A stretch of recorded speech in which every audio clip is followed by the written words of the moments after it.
ఆయన పాదాలు పట్టుకునే కొద్దీ నీకు తెలియకుండానే నీలో పెను మార్పు కలుగుతుంది. నాకు తెలియకుండానే నాలో గొప్ప మార్పు కలుగుతుంది. మనకు తెలియకుండానే మనలో చాలా సంగతులు మారిపోతాయి పిల్లరా. ఇది నిజం. దేవునికి స్తోత్రం. ఎంతమంది ఒప్పుకుంటారు? చాలా వరకు నేను ప్రార్థనా గదిలోనే శుద్ధి చేయబడ్డాను, సరి చేయబడ్డాను, నేర్పించబడ్డాను, దిద్దుబాటు చేయబడ్డాను. ఎంతమంది ఒప్పుకుంటారు? ప్రత్యేకంగా ఉపవాసాలు ప్రతిష్ఠించుకొని ప్రార్థన చేసే పరిస్థితి లేదు. ప్రత్యేకంగా కన్నీటితో మొరపెట్టుకోవడానికి ఏకాంతంగా దేవా నువ్వు నేను అని కూర్చున్న అనుభవాలు తగ్గిపోతున్నాయి. దయచేసి వాటిని సరి చేసుకుందామని మన తెలియకుండానే నేత్రాస పాపంలోకి వెళ్ళిపోతున్నాం. ఈరోజు మన కళ్ళు నేత్రాస్తో నిండి ఉన్నాయి, మన కళ్ళలో కన్నీళ్ళు లేవు. ఒక పక్క కఠినమైన బాధలు ఉన్నా సరే ఆ బాధల్ని వేరే రకంగా మర్చిపోదాం అనుకుంటున్నాం, కానీ తీర్చుకుందాం అనుకోవట్లా. బాధ మర్చిపోవటం వేరు, బాధ తీర్చుకోవటం వేరు. లోకంలో ఉన్న వాటికి వెళ్ళి చూస్తే బాధను మర్చిపోతామేమో కాసేపు, కానీ దేవునికి వెళ్ళి చూస్తే బాధ తీర్చబడుతుంది. మరపు కావాలా, తీర్చబట్టం కావాలా? తీర్చబట్టం కావాలంటే మరి దేవునికి వెళ్ళి కదా చూడాలి. బాధ మర్చిపోవడానికి కదా వేరే వాటిలో ఆనందం ఎత్తుకోవటం విరితనం కదా. బ్యాలెన్స్ అవ్వాలి ఈ పాయింట్లో. 2 సంగతులు. 3వ సంగతి మీరు రాసుకోండి తప్పకుండా. మొదటిది నేను చెప్పాను, మీరు రాసుకున్నారో లేదో. దేవుని మీద మనం ఆధారపడటాన్ని అభ్యాసం చేయటం ప్రార్థన. దేవుని మీద ఆధారపడటం అనే దాన్ని సాధన చేయటం, వ్యక్తపరచటం ప్రార్థన. 2వది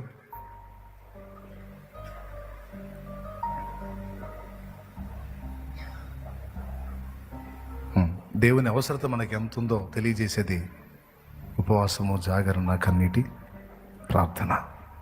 నినివే పట్టణస్థులు అలాగున రోధించారు. ఆఖరికి పశువుల్ని కూడా ఉపవాసం ఉంచి దేవుని ప్రచండమైన కోపాగ్నికి బలి కాకుండా మొర్రపెట్టుకున్నారు, బతికిపోయారు. లేకపోతే మొత్తం సమూల నాశనం అయ్యేవాళ్ళు.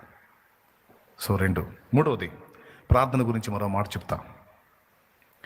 మన ప్రార్థన దేవుణ్ణి మార్చలేదు. దేవుణ్ణి మార్చడానికి కాదు మన ప్రార్థన. 3వ పాయింట్, మన ప్రార్థన దేవుని ప్రణాళికలో మనల్ని మనం ఇముడ్చుకోవటానికి, దేవుని ప్రణాళికలో మనల్ని మనం ఇముడ్చుకోవటానికి చేసేది ప్రార్థన. దేవుణ్ణి మార్చడానికి కాదు, దేవుని ప్రణాళికకు అనుగుణ్యంగా మనం మార్చబట్టానికి చేసేది ప్రార్థన. చాలా విలువైన విషయం అండి ఇది. మన ప్రార్థనలు దేవుణ్ణి మార్చవు, మన ప్రార్థనలు మనల్నే మారుస్తాయి. దేవునికి స్తోత్రం. మీరు ఒక మాట చెప్పండి, దేవుడు మారాలా మనం మారాలా? దేవుడు ఎందుకు మారాలండి? దేవుళ్ళో ఏం తప్పులు ఉన్నాయి? దేవుళ్ళో ఏం పిచ్చి పనులు ఉన్నాయి? దేవుళ్ళో ఏం వెరితనం ఉంది? దేవుడు ఎందుకండి మారాలి? మన ప్రార్థనలో దేవుని చేతులు మెలితిప్పడానికి కాదు, దేవునికి వ్యతిరేకంగా మెలితిరిగినటువంటి మన నడతలు, మన చేతల్ని దేవునికి అనుగుణ్యంగా తిప్పడానికి ప్రార్థన. హల్లెలూయా. దీనికి కూడా ప్రార్థనే కావాలి. అది ప్రార్థనలోనే జరిగింది. నా ఇష్టమిదిగో ఇది నీ ఇష్టముగా చేయ, నా ఇష్టమిక గాదది. అయ్యా వద్దు, నా ఇష్టం వద్దు. భక్తులు పాడుకున్నారు, వద్దయ్యా నీ ఇష్ట ప్రకారమే అన్నీ జరగాలి. దేవునికి స్తోత్రం కలుగునుగాక. చాలా అద్భుతమైనటువంటి విషయం ఇది.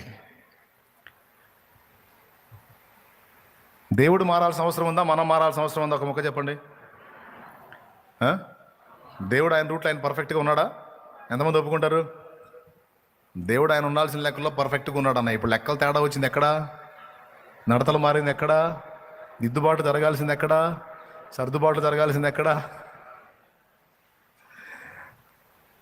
సో ప్రార్థనలో మనం దేవుని సమీపించినప్పుడు మనకిష్టం వచ్చినట్టుగా దేవా నువ్వు మారు, నాకు ఇష్టం వచ్చినట్టుగా మారు అంటే నడవదు. కానీ దేవుణ్ణి మార్చడానికి కాదు, కానీ నువ్వు ప్రార్థనలో దేవుని సమీపించినప్పుడు నీ ఆలోచనలను ప్రభావితం చేసి ఆయన ప్రణాళికానుసారంగా ఆయన నిన్ను మారుస్తాడు. అది ప్రార్థనలోనే జరిగిద్ది. అది ప్రార్థనలోనే జరిగిద్ది. దేవుని పాదాల దగ్గరే జరిగిద్ది. ఆయన గోజాడితేనే జరిగిద్ది. ఎంతమందికి అర్థమైంది? స్తోత్రం. దావీదు తప్పు చేశాడు, దేవుని పాదాల దగ్గరికి ప్రార్థన చేశాడు. ఇప్పుడు దేవుడు మారాలా, దావీదు మారాలా? పెద్దగా చెప్పండి. సౌలు మారాలా, దేవుడు మారాలా? దేవుడు మారే అవసరం ఏముందండి? ఆయన మార్పు లేని దేవుడు. తేడాపడ్డది ఎవరు? వీళ్ళు. దిద్దుబాటు చేసుకోవాల్సింది ఎవరు? అందుకోసం ఎవరిని ఆశ్రయించాలి? ఎస్, నన్ను దిద్దుము చిన్న ప్రాయము సన్నుతుండగు నాయనా, నన్ను దిద్దుము చిన్న ప్రాయము సన్నుతుండగు నాయనా, నీవు కన్న తండ్రి వల్చు నీదరి చేరి తినినా నాయనా, నన్ను దిద్దుము చిన్న ప్రాయము సన్నుతుండగు నాయనా. ఏం పాట అండి అదే. దూరమునకు బోయి నీదరి జేరనైతిని నాయన, నేను కారు మూర్ఖపు పిల్లనై కారణవి తిరిగితి నాయనా, నన్ను దిద్దుము చిన్న ప్రాయము సన్నుతుండగు నాయనా, నన్ను దిద్దుము చిన్న ప్రాయము సన్నుతుండగు నాయనా. ఈ పాటలో 8 చరణాలు ఉన్నాయి. 8 చరణాలు, అద్భుతమైన చరణాలు. ప్రార్థనలోకి ఉపక్రమించేటప్పుడు నిజంగా ఈ పాట పాడుకుంటే చాలనిపించింది. విజ్ఞాపన అన్ని ఒరిజినల్గా ఒప్పుకుంటాడు. కొద్ది నరుడను దిద్దినను నీ యొద్ద చేర్చుము నాయనా, కొద్ది నరుడను దిద్దినను నీ యొద్ద చేర్చుము నాయన, నీ యొద్ద చేర్చి బుద్ధి చెప్పుము మొద్దునైతిని. ఎప్పుడన్నా అడిగాము, దేవా తండ్రి స్తోత్రం స్తుతి స్తోత్రం స్తుతి స్తోత్రం అని అడుక్కోవడం మొదలుపెట్టారు. ఎప్పుడన్నా చూడిదే కూడా మోకాళ్ళు వేయటం మొరపెట్టడం. ఏం మరా? అప్పులు తండ్రి, అప్పులయ్యా, ఉద్యోగం అయ్యా, పెళ్ళయ్యా, పెటాకులయ్యా, వాడు వద్దయ్యా, వద్దయ్యా, చదువయ్యా, ఫస్ట్ క్లాస్ అయ్యా. ఎప్పుడన్నా ఈ ప్రార్థన చేశామా? కొద్ది నరుడను దిద్దినను నీ యొద్ద చేర్చుము నాయన, నీ యొద్ద చేర్చి బుద్ధి చెప్పుము మొద్దునైతిని. ఈ పాటలేమో ఇప్పుడు జనాలకేమో ఓల్డ్ సాంగ్గా, పాత పాటగా. హద్దులే నాటిలో కాశలా అవివేకినై కుడియాడితి, హద్దులే నాటిలో కాశలా అవివేకినై కుడియాడితి, మొద్దులతో నింక కూటమి, మొద్దులతో నింక కూటమి. వద్దయ్యా వద్దయ్యా వద్దయ్య తండ్రి, నన్ను కన్నయ్య రావే నా యేసు, నన్ను గన్నయ్య రావే నా ప్రభువా, నన్ను గన్నయ్య రావే నా యేసు, నన్ను గన్నయ్య రావే నా ప్రభువా. ఏం అడిగారండి దేవుణ్ణి? గోజాడుకొని అయ్యా నేను ఇట్ట అంటుండే. హద్దు లేనట్టు లోకాశలు అవివేకనై తిరిగాను తండ్రి, మొద్దోళ్ళతో తిరిగా నేను ఒక మొద్దునై. మొద్దులతో ఇంక కూటమి వద్దయ్యా వద్దయ్యా, నాకు వద్దయ్యా నీకు దండం పెడతాయా, నీకు దండం పెడతాయా, దరిద్రులతో తిరిగి దరిద్రుడిని అయిపోయానయ్యా, ఇప్పుడు నీ సహవాసానికి వచ్చాను, నాకు ఇంకెవరు వద్దు తండ్రి, నీతో తిరుగుతాను, నీతోనే నడుస్తాను ప్రభువా, నీతోనే ఉంటాను తండ్రి, నాకు ఈ మొద్దులొద్దు.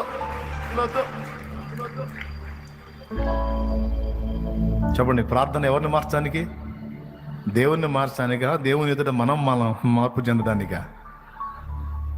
అందరూ చెప్పండి.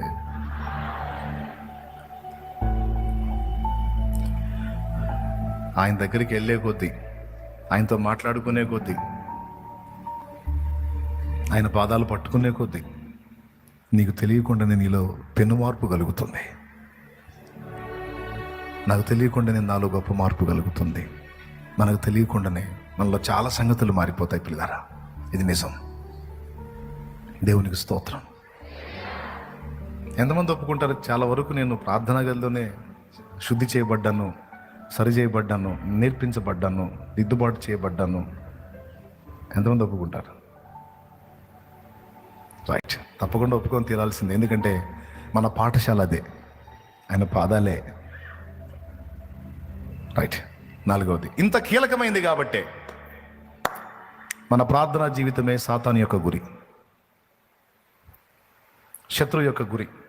మన ప్రార్థనా జీవితాన్ని విచ్ఛిన్నం చేయటమే, మన ప్రార్థనా జీవితాన్ని దెబ్బతీయటమే సాతాను గురి. దేనికి లేనంత శోధన ప్రార్థనా జీవితానికి వచ్చింది. దేనికి రానంత బద్ధకం, సోమరితనం, ఇబ్బంది, శరీరానికి అసౌకర్యం ప్రార్థన విషయంలో కలిగింది. దీన్ని ఒప్పుకొని తీరాల్సిందే. ఎందుకు? బహు విధాలుగా ప్రార్థన మనకు ప్రయోజనకరం. ఇది మన నుంచి దేవుడు ఆశిస్తున్నది కనుక. ఇది మనం సాధన చేసి ఈ విషయంలో సక్సెస్ అయితే సాతానుగాడు ఎఫెక్ట్ అవుతాడు, శత్రువు దెబ్బతినే అవకాశం ఉంది, మనం వాడికి ప్రమాదకారులుగా మారే అవకాశం ఉంది. కనుక మన లైఫ్లో దేని మీద జరిగినంత అటాక్ మన ప్రార్థనా జీవితం మీద జరిగింది. రాసుకో, ఇంట్రెస్ట్ ఉంటే 4వ పాయింట్ కింద. దేని మీద?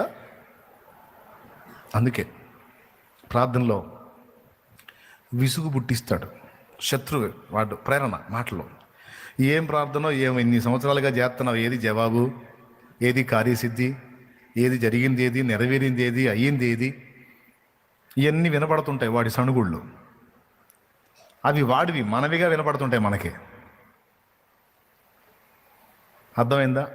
అంటే ఒక రకమైన విసుగు. అలా నీకు రావద్దని లూకాసు వార్త 18లో యేసయ్య చెప్పాడు. ఒక ఎగ్జాంపుల్ కూడా చెప్పాడు. వారు విసుగక నిత్యము ప్రార్థించుచుండవలెనని ఆయన వారికి ఉపమానము చెప్పాడు. అన్యాయస్తుడైన న్యాయాధిపతి గురించి ఒక ఎగ్జాంపుల్ చెప్తాడు అక్కడ. సో ప్రార్థనలో విసుగు వచ్చింది, అయినా మీరు విసుక్కోవద్దు, పట్టుదల కలిగి ఉండండి, పట్టు విడవక ప్రార్థించండి అని నేర్పాడు. యేసు ప్రభు శిష్యులకి బోధనలు నేర్పలా, మరి ఇంకోటి నేర్పలా, ప్రార్థన నేర్పాడు. ప్రభువా, యోహాను తన శిష్యులకు ప్రార్థించడం నేర్పినట్టు నీవు మాకు నేర్పవా అంటే ప్రార్థన. పరలోకమందున్న మా తండ్రి, నీ నామం పరిశుద్ధపరచబడును గాక, నీ రాజ్యం మాకు వచ్చుగాక, నీ చిత్తం పరలోకమందు నెరవేరుచున్నట్లు భూమి యందును నెరవేరును గాక, మాకు కావలసిన అనుదిన ఆహారము నేడు మాకు దయచేయండి, మా పట్ల అపరాధం చేసిన వారిని మేము క్షమించున్న ప్రకారం నీవు మా అపరాధములు క్షమించండి, మమ్మల్ని శోధనలోనికి తేక దుష్టిని నుండి, కీడు నుండి తప్పించండి, ఎందుచేతననగా రాజ్యము, బలము, మహిమ, శక్తి సర్వము నిరంతరము నీవై ఉన్నవి తండ్రి అని తండ్రికి చెప్పండి. ఆమేన్. నేర్పాడు. బోధ ఎలా చేయాలని నేర్పాడా? ఇంకేమన్నా చెప్పాడా? వాళ్ళు నెక్స్ట్ మరి బోధకులే. యేసుప్రభు తర్వాత నెక్స్ట్ ప్రీచర్స్ ఎవరు? మాస్టర్స్ ఎవరు? వాళ్ళే అపోస్తలులు. కానీ వాళ్ళకి బోధ నేర్పలేదు. కానీ దేవుణ్ణి ఎలా సమీపించాలో, దేవుని ఎదుట ఎలా బతకాలో, దేవుని ఏ విషయాలు అడగాలో ఈ 3 నేర్పాడు. యేసుప్రభు నేర్పిన 3 సంగతులు. నంబర్ 1, దేవుణ్ణి ఎలా సమీపించాలో నేర్పాడు. 2, దేవుని ఎదుట ఏవి దిద్దుబాటు చేసుకోవాలో నేర్పాడు. 3 దేవుణ్ణి ఎలా అడగాలో, ఏం అడగాలో నేర్పాడు. ఈరోజు మనకు అవి అంత అమూల్యమైనవి, విలువైనవి గనక శత్రువు చేత మనం ఆ పాయింట్లో టార్గెట్ చేయబడతాం. అందుకే యేసు ప్రభు విసుగక ప్రార్థించమన్నాడు. అపోస్తలుడైన పౌలు ప్రార్థనలో నిలకడగా ఉండండి ఒక చోట రాశాడు, పట్టుదల కలిగి ఉండండి ఒక చోట రాశాడు, ఎడతెగక క్రమముగా మీరు ఎడతెగక ప్రార్థన చేయండి అని రాశాడు. ఇలా ప్రార్థన గురించి అనేక ప్రోత్సాహాలు మనకున్నాయి. రైట్, ఇప్పటికి ఎన్ని సంగతులు అయినాయి? ఎన్ని? రైట్, 5వ మాట కూడా చెప్తా. ఇవన్నీ సూక్తులాగా రాసుకో, నీ లైఫ్ లాంగ్ ఉపయోగపడతాయి. 5వ మాట, ప్రార్థనా జీవితంలో నీవు కానీ విఫలం చెందితే టోటల్గా లైఫ్లో చాలా విషయాల్లో విఫలం చెందుతావు. ప్రార్థనా జీవితంలో మనకి వైఫల్యం అనేది జరిగిందంటే, ప్రార్థనా జీవితం విషయంలో మనం ఓడిపోయామంటే జీవితంలో చాలా సంగతుల విషయంలో ఓడిపోతాం. ఎందుకంటే ప్రార్థనలో మనల్ని ఓడగొట్టాలనేదే శత్రువు యొక్క కుట్ర. ప్రార్థనా జీవితం విషయంలో మనం ఓడిపోయామంటే ఇక అన్ని విషయాల్లో మనల్ని ఓడగొట్టుకుంటూ వస్తాడు. నేను ప్రాక్టికల్గా కూడా అది అనుభవించున్నాను. నేను అందుకే చెప్తున్నాను, ప్రార్థనా జీవితంలో నేను నిలకడగా ఉన్నంతసేపు, దేవుని సహవాసంలో అద్భుతంగా కొనసాగినంతసేపు నా నుండి వచ్చే వ్యక్తతలు, నా విజయాలు వేరుగా ఉన్నాయి. ఆ ప్రార్థనా జీవితంలో నేను డౌన్ అయినప్పుడు నేను తిన్న దెబ్బలు వేరుగా ఉన్నాయి. స్పష్టంగా నాకు అర్థమై నేను చెప్తున్నాను. నేను ప్రార్థనా జీవితంలో ఓటమి పాలైన వాడు జీవితంలో చాలా సంగతులు ఓడిపోతాడు. ఒకవేళ ఇప్పటికే ఓటమి పాలై ఉన్నవాడు కనీసం ఇప్పటి నుంచి అయినా ప్రార్థన విషయంలో గెలవగలిగితే ఓడిపోయిన వాటన్నిటిలో తిరిగి గెలవగలుగుతాడు. తపమున తరచిన నిన్నే కదా, జపమున కొలచిన నిన్నే కదా, తపమున తరచిన నిన్నే కదా, జపమున కొలచిన నిన్నే కదా, విఫలులు చేసిన విజ్ఞాపనలకు, విఫలులు చేసిన విజ్ఞాపనలకు సఫలత నీవే కదా, శివధరా పాపహరా శాంతికరా, హే ప్రభు యేసు, హే ప్రభు యేసు, హే ప్రభు దేవసుతా, శివధరా పాపహరా శాంతికరా, హే ప్రభు యేసు, హే ప్రభు యేసు. మీరు పాడండి ఆచరణ. తపమున తలచిన నిన్నే కదా, జపములు గొలిచిన నిన్నే కదా, విఫలులు చేసిన విజ్ఞాపనలకు శభాష్ సఫలత నీవే కదా, పాపహరా శాంతికరా, హే ప్రభు. భలే నచ్చింది నాకు అది, భలే నచ్చింది నాకు. ఏమి ప్రాస కలిపి పాడాడు ఆయన. విఫలులు చేసిన విజ్ఞాపనలు. ఇప్పుడు నువ్వు ఓటెంపాలు అయిపోయి ఉన్నావు, ఇప్పటికే అయిపోయి ఉన్నావు, నీ పని అయిపోయి ఉంది. కనీసం దేవుడు చెప్తాడు, ఇప్పుడైనా రా, ప్రార్థనా బలిపీఠం దగ్గరికి రమ్మంటున్నాడు. రా, నువ్వు రా, అయిపోయింది అయిపోయింది, ఇప్పుడన్నా రా, ఇక నుంచి సఫలత ఎలా ఉంటుందో నీకు చూపిస్తారమ్మంటున్నా, నాయన అర్థమైందా? చూస్తావు, నువ్వు అనుభవిస్తావు. నేను చెప్తున్నాను, ఇప్పటికే ఓటమి బాట పట్టావా, దెబ్బలు తిన్నావా, దా నాడు బలిపీఠం దగ్గర, ప్రార్థన బలిపీఠం దగ్గర కదా, సఫలత అనేది ఎలా ఉంటుందో నేను చూపిస్తాను నీకు. విఫలులు చేసిన విజ్ఞాపనలకు, దేవా అహీతోపెలు ఆలోచన చెడగొట్టవా అన్నాడు. దెబ్బతిని దేవుని కోపాగ్నికి గురైన దావీదు ఆ విఫలతలో కూడా ఒక ప్రార్థన చేశాడు. నా కుమారుడి దగ్గర చేరిన అహీతోపెలు యొక్క ఆలోచన చెడగొట్టవా అన్నాడు. చెడగొట్టాడు హూషైని పంపి. దేవా కర్తవ్యాన్ని మరచి బుద్ధిహీనుడనే చరించాను, 2 కళ్ళు పోగొట్టుకొని బందీనైపోయాను, నా 2 కనుల నిమిత్తం ఫిలిస్తీన్ల మీద ఒక్కసారే పగ తెచ్చుకోవాలి, ఒక్క ఛాన్స్ ఇవ్వవా? విఫలులు చేసిన విజ్ఞాపనలకు మళ్ళా అభిషేకం పంపించాడు శాంసన్ మీదకి. మళ్ళా అభిషేకం పంపించాడు. ఒకే ఒక్క గుద్దు దేవాలయానికి ఆధారంగా ఉన్న స్తంభం కూలిపోయింది. మొత్తం పిట్టలు రాలిపోయినట్టు రాలిపోయారు. జీవితకాలంలో శాంసన్ చేసిన శత్రు సంహారాన్ని చూస్తే తను పూర్తిగా 2 కళ్ళు కోల్పోయి విఫలుడై ఓటమి పాలైన తర్వాత చేసింది ఎక్కువైంది. అది మరి అయిపోయింది ఇక నా పని అనుకున్నవాడు మళ్ళా దేవుని వైపు తిరిగి దేవాన్ని మొర్ర పెడితే దేవుడు మళ్ళా తిరిగి హస్తాన్ని అందిస్తే ఎలాంటి విజయం అంటే లైఫ్లో ఇంతకు ముందు ఎన్నడూ చూడని గొప్ప ఘన విజయాన్ని ఆ ఫైనల్లో చూశాడు ఆయన. వీళ్ళారా, నేను నాకు ఏదో మీ ఓదార్పు కోసం చెప్పట్లా, వాస్తవం చెబుతున్నాను, వాక్యం చెప్తున్నాను. ప్రభువుకు స్తోత్రం. మన వైఫల్యాలను కూడా విజయాలుగా మార్చగల దేవుడు మనకు అందుబాటులో ఉన్నాడు. ఆయన అదే పిలుస్తున్నాడు, రమ్మని, సమీపించమని పిలుస్తున్నాడు.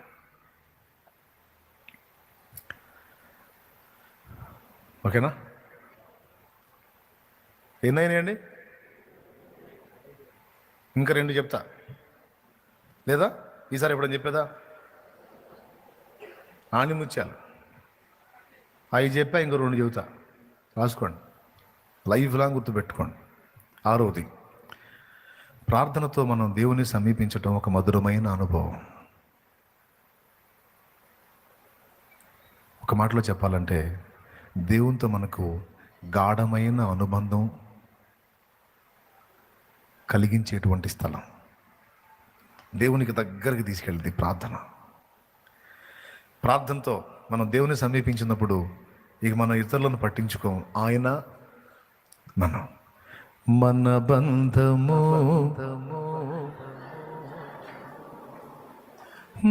నా ఊపిరైంది నీ శ్వాసనే, నిత్యము నీకెప్పుడు నా ధ్యాసనే,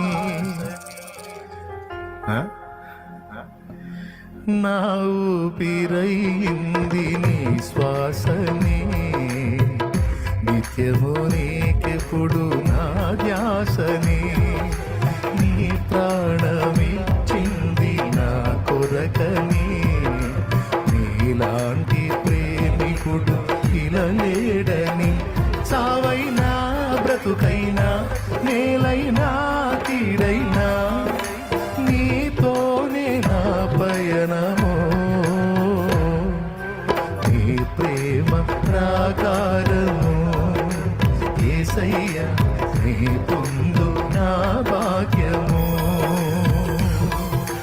నీ ప్రేమ ప్రాకారము యేసయ్యా, నీ పొందు నా భాగ్యము, నీతోనే అనుబంధం, నీలోనే ఆనందం, నీ ప్రేమ ప్రాకారము యేసయ్యా, కావాలి నీ స్నేహము. అది సంగతి. ప్రార్థనలో దేవుణ్ణి కలుసుకోవటం, దేవునితో సహవాసం చేయటం, దేవునితో వ్యవహరించటం అనేది కానీ మనకు రుచి అర్థమైందంటే ఇక నువ్వు వద్దని నాగవు, నాకు ఈ బాధలు ఉండవు, ఈ గంటల ప్రసంగాలు ఉండవు.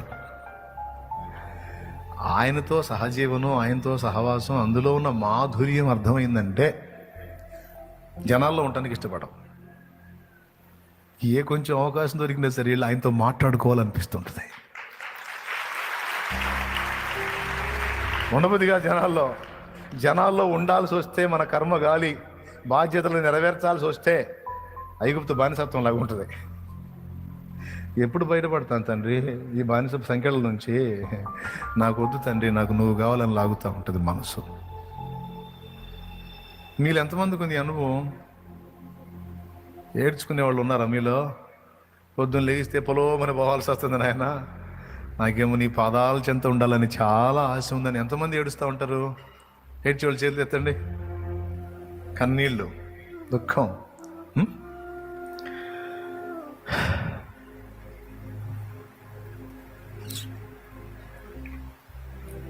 ఆయన సహవాసంలో ఉన్న మాధుర్యం అర్థమైతే లోకంలో ఉండబుద్ధి కాదండి. లోకంలో నుంచి నువ్వు దేవుని పాదాల దగ్గరికి వెళ్ళలేకపోతున్నావు అంటే ఆయన మాధుర్యం నీకు ఇంకా అర్థం కాలేదని అర్థం. ఆయన సాహచర్యంలో ఉన్న మాధుర్యం అర్థమైతే ఆనందంగా పరిగెత్తుతాం. ఏమని?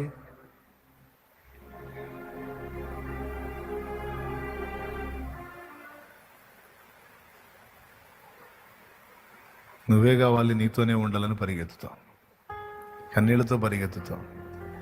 నీకు స్వాంతన అక్కడే, సేద తీరేది అక్కడే. అక్కడికి వెళ్తేనే నువ్వు ప్రశాంతంగా ఉండగలవు. అంతే. సేవకుడు, విశ్వాసి, పరిచారకుడు అంత భేదం లేదు. ఆయనలోనే ఆ మాధుర్యం రుచి అర్థమైతే ఉండలేవు నువ్వు. వేచియున్నాను యేసయ్య రావా, కొనిపోవ నన్ను ఇలలో. ఈ మాట వాడతావు. నీతి సూర్యుడు ఉదయించు వేళ ఇలలో ఆనందమే. నీతి సూర్యుడు ఉదయించు వేళ ఇలలో ఆనందమే. సూర్యోదయము కోసమే నే వేచియున్నాను. సూర్యోదయము కోసమే నే వేచియున్నాను. యేసయ్య రావా, కొనిపోవ నన్ను ఇలలో నీవే నాకు. యేసయ్య రావా, కొనిపోవ నన్ను ఇలలో నీవే. నా విశ్వాస ఓడయాత్ర కొనసాగుచున్నది. నా విశ్వాస ఓడయాత్ర కొనసాగుచున్నది. కొనసాగించే యేసు నాకు తోడుండగా. కొనసాగించే యేసు నాకు తోడుండగా. తుఫానులైనా పెనుగాలులైనా, తుఫానులైనా పెనుగాలులైనా ఆపలేవు నా యాత్రను. నా విశ్వాస ఓడయాత్ర కొనసాగుతున్నది. నా విశ్వాస ఓడయాత్ర కొనసాగుతున్నది. హల్లెలూయా. దేవునికి మహిమ కలుగును గాక. ఆయన్ని సమీపించటం, ఆయన సామీప్యంలోని మాధుర్యాన్ని అనుభవించడం అనేది నువ్వు అవగాహన చేసుకుంటే, సూర్యోదయం కోసమే నేను వేచి ఉన్నాను యేసయ్యా, నీ సన్నిధి కోసం, నీ సహవాసం కోసం నేను ఎదురు చూస్తున్నాను. యేసయ్యా రా, నీతో ఉండాలి, నాకు అవకాశం ఇవ్వు, నాకు స్వేచ్ఛ నువ్వు. నేను చెప్తున్నా, ఇప్పటికి పరిచయం చేస్తూ ఉన్నాను చాలా బిజీగా హడావుడిగా, కానీ నా గుండె కొట్టుకుంటానే ఉంటుంది ఎప్పుడు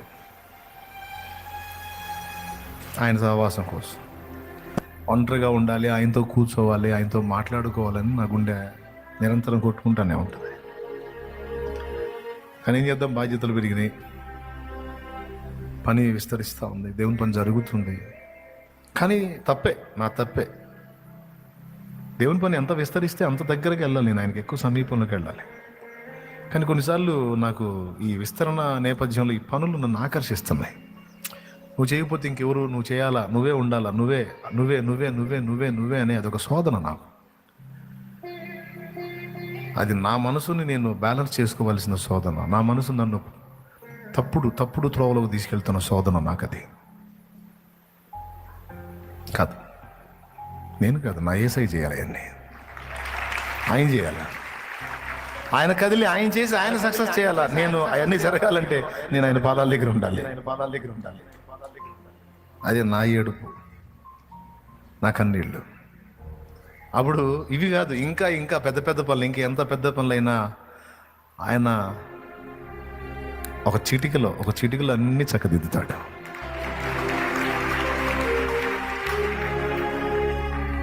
కొంచెం ఏడ్చుకుంటా, నిన్ను సమీపించలేకపోతున్నాను. కాలాలు మారిపోతున్నా, నీకు చేరువ కాలేకున్నా, నా సమీపానను నిలుచున్నా, నిన్ను చేరలేకపోతున్నా. యేసు నీ కోసం వెదికే నా ప్రాణం, నా తండ్రి నీ కోసం ఈ నారాటం.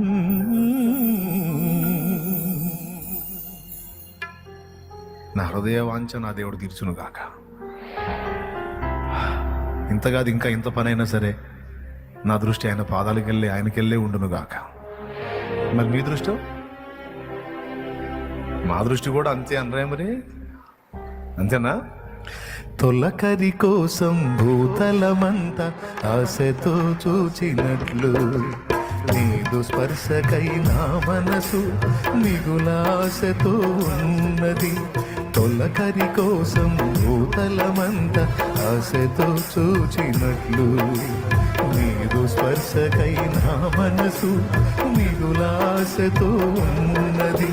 నా వేదనను బలికాంది, నీపై ఆశ బ్రతికించింది. నా వేదనను నీపై ఆశ బ్రతికించింది. నీవే చుట్టుకుంటే నన్ను నీవే చేరకుంటే, నన్ను చేరదీయకుంటే, కడు వేదనతో ఉంటాను, కథలా ముగిసిపోతాను. కడు వేదనతో ఉంటాను, కథలా ముగిసిపోతాను. యేసు నీ కోసం వెదికే నా ప్రాణం, నా తండ్రి నీ కోసం ఈ నారాటం. కాలాలు మారిపోతున్న, నీకు చేరువ కాలేకున్నా, నా సమీపానను నిలుచున్న, నిన్ను చేరలేకపోతున్నా. కాలాలు మారిపోతున్న, నీకు చేరువ కాలేకున్నా, నా సమీపానను నిలుచున్న, నిన్ను చేరలేకపోతున్నా. యేసు నీ కోసం వెదికే నా